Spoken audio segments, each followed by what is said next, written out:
Ať světla hoří, ať domy hřejí, ať lidi nejsou na sebe slepí. Dva lidi, jedna noc.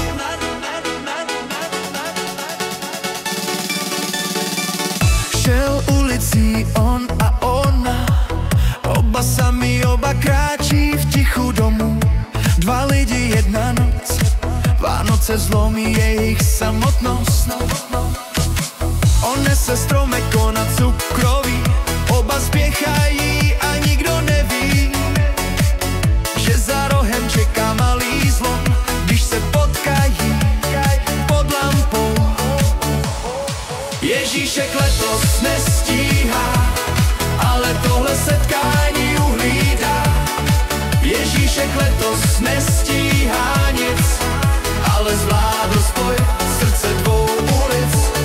Srdce tluče rychlej, světla z lampím září níž.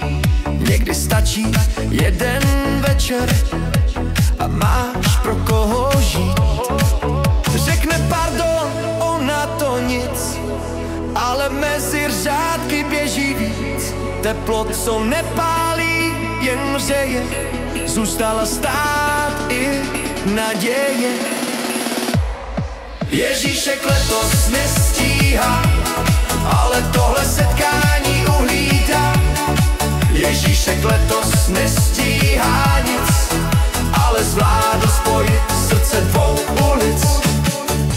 A Vánoce jsou v tom okamžiku o malém teple lidského dotyku. Není třeba velkých frází, jen to, že někdo konečně přichází. Sníh víří, rytmus sní, dva cizí najdou vlastní klíč. Vánoce nejsou jen starý zvyk, někdy jsou začátkem nejhezčích chvil. Tak stojí spolu, mráz jim pálí tvář, ale v očích hřeje nová zář. Ať noc trvá, jak dlouho chce, Vánoce jim začaly právě teď.